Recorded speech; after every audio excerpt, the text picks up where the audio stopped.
नमस्कार मंडळी, डेली रेसिपीमध्ये तुमचं मनापासून खूप खूप स्वागत. मी तुम्हाला आज साबुदाण्याची खिचडी दाखवणार आहे. त्यामध्ये मी कच्चं दूध घातलेलं आहे. कच्चं दूध घातल्याने खिचडी खूप मऊ आणि लुसलुशीत होते. चला तर मग आजच्या या रेसिपीला सुरुवात करूया. इथे मी 1 वाटी भिजलेला साबुदाणा घेतलेला आहे, 1 बटाटे, साधारण 4 मिरच्या, जिरे, तूप आणि शेंगदाण्याचं कूट. चला तर मग रेसिपीला सुरुवात करूया. इथे मी गॅसवरती कढई ठेवली आहे. कढई छान तापल्याच्या नंतर त्यामध्ये 2 चमचे आपण तूप घालणार आहोत. तूप छान तापले त्यामध्ये 1 चमचा मी जिरे घालणार आहे. हे काप पण तुपामध्ये आपल्याला छान लालसर भाजून घे. बटाट्याच्या कापांना छान लालसर भाजण्यासाठी आणि गोल्डन कलर येण्यासाठी आपण या कापांना छान हलवत राहणार आहोत, जेणेकरून सर्व बाजूनी आपले काप भाजले जातील.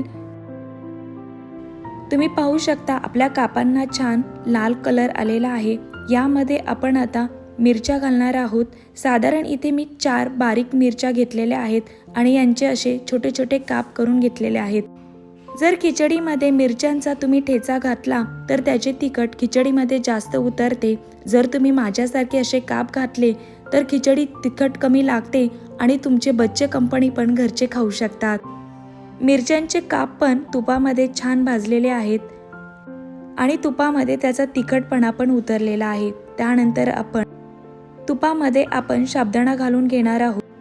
तुम्ही पाहू शकता सर्व साबुदाणा मी कढईमध्ये घातलेला आहे आणि हे सर्व मिश्रण आपल्याला एकत्रित करून घ्यायचं आहे, जेणेकरून साबुदाण्याला तिखट आणि बटाट्याच्या कापांची टेस्ट लागेल. तुम्ही पाहू शकता तुपामध्ये छान आपण खिचडी हलवून घेतलेली आहे आणि तिला छान भाजलेलं देखील आहे. खिचडी छान परतल्याच्या नंतर आणि खिचडीमधून थोडीशी वाफ बाहेर आल्याच्या नंतर आपण त्यामध्ये 1 वाटी कच्चं दूध घालणार आहोत. खिचडीमध्ये दूध घालण्याआधी मी इथे शेंगदाण्याचं 1 वाटी कूट घालत आहे. शेंगदाण्याच्या कूटाने खिचडीला छान टेस्ट येते. हे भाजलेल्या शेंगदाण्यांचं कूट आहे. साधारण इथे मी 1 वाटी कूट घातलेला आहे आणि त्यावरती मी 1 चमचा मीठ घालत आहे. आपण सुरुवातीला पण बटाट्यांच्या कापामध्ये मीठ घातले होते, पण ते मीठ थोडे होते. इथे मी मीठ चवीनुसार घालून घेत आहे. शेंगदाण्याचं कूट आणि मीठ खिचडीमध्ये एकत्र करून घ्यायचं आहे आणि खिचडीला छान परतायचं आहे. तुम्ही पाहू शकता सर्व मिश्रण आपण एकजीव करून घेतलेलं आहे आणि खिचडी छान परतली देखील आहे. आता ही खिचडी मऊ आणि लुसलुशीत करण्यासाठी आपण इथे दूध घालणार आहोत. तुम्ही पाहू शकता इथे वाटीमध्ये मी कच्चं दूध घेतलेलं आहे आणि सर्वत्र खिचडीमध्ये घालणार आहोत. इथे मी 1 वाटी दूध घेतले होते, पण त्यामध्ये अर्धी वाटीच मी दूध वापरलेलं आहे.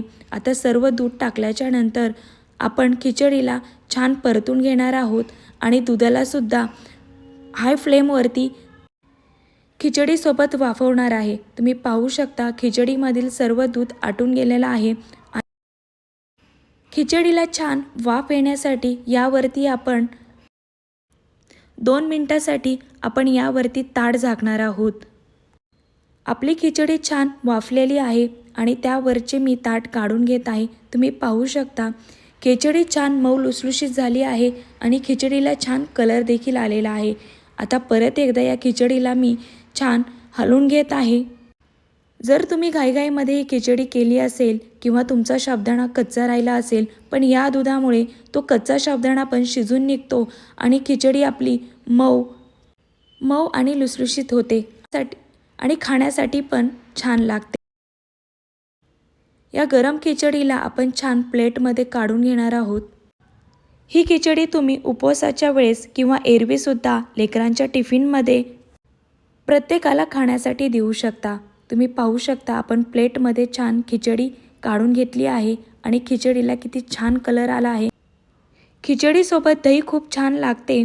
हे दही मी घरी बनवलेलं आहे. या दह्याची रेसिपी तुम्हाला जर हवी असेल मला कमेंट करून नक्की सांगा. मी या दह्याची रेसिपीसुद्धा चॅनलवरती नक्की टाकेल. मी 1 वाटी दही काढून घेतला आहे आणि हे खिचडीसोबत सर्व करणार आहे. गरम खिचडीसोबत दही खूप छान लागते. माझ्या पद्धतीनुसार खिचडी नक्की करून पहा आणि कमेंट करून मला नक्की सांगा खिचडी कशी झाली. अशाच माझ्या नवीन रेसिपीसाठी आत्ता चॅनलला सबस्क्राईब करा, त्याचबरोबर बेलायकनवरती क्लिक करा म्हणजे तुम्हाला येणाऱ्या रेसिपीचे नोटिफिकेशन मिळेल. व्हिडिओ पाहिल्याबद्दल धन्यवाद.